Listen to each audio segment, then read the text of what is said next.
kabaong hinalikan ni PRRD. Si Bangag, ginagawa mo ba ito, Marcos Jr.? Ha? Nagpunta ka na ba sa mga biktima ng landslide? Tingnan nyo si PRRD. Kahit hindi na siya presidente ngayon, pero nakikiramay siya sa mga biktima ng landslide sa Batangas. Hinahalikan niya pa ang kabaong. Ikaw, Marcos Jr., magawa mo ba kaya ang ginagawa ni PRRD? Matapobre ka eh.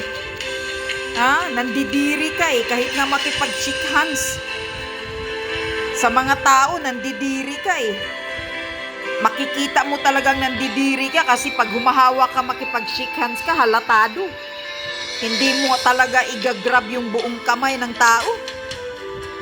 Kaya, layo mo talaga, Marcos Bangag, kay PRRD. Kaya walang nagmamahal sa iyo. Ang taong bayan, gigil sa iyo, galit sa iyo. Lalo na ngayon sa nangyayari nitong mga landslide ngayon na ang daming namatay. Nang dahil sa mga kawatan, ninakaw ang pundo ng flood control.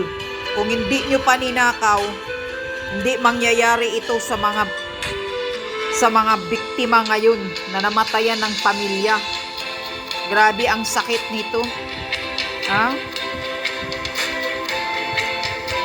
Ito ang tinatawag ko na AJK. Ito dapat, Hontiveros, ang imbestigahan mo. Ito ang AJK. AJK sa pagnanakaw sa pundo ng flood control. Kaya ganito, daming namatay ng mga ordinaryong Pilipino. Yung mga nakitira sa laylayan, sila ang biktima. Tingnan mo si PRRD, oh. Nasa puso ang pakikiramay sa mga mahihirap. Pero ikaw, Marcos Jr., hindi ka nga nakikita eh. Takot ka pang nagpunta ka sa Bicol pero nagpadala ka daw ng memorandum na bawal ang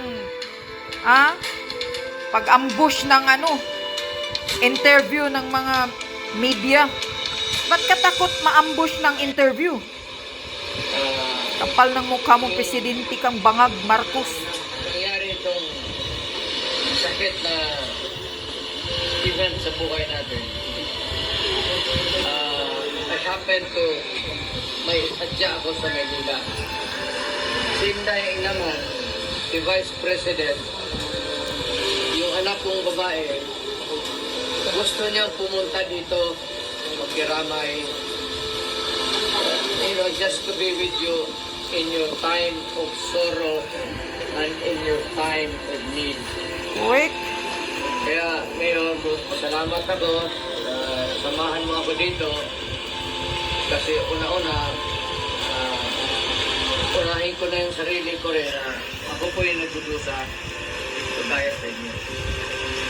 Hindi po kami bago sa pangyayaring ganito sa Mindanao. Maya't maya makikita mo yung mga landslide sa Mindanao at marami rin ang namamatay. Lalo na yung tinatawag nilang Mount Diwalwal kasi bundok yan. Yan, Diwalwal talaga, normal yan. Grabing bundok doon. Naguhukay doon sa... Dahil sa yung nagmimina, naguhukay. Sa bukid. Hanap ng gold.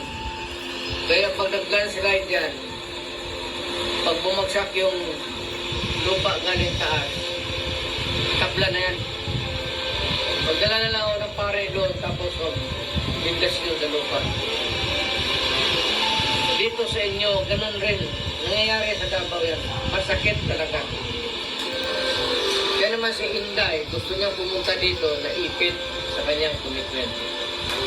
Yan, sabi niya, pumunta ka na lang, ikaw na mismo ang pumunta sa Batangas.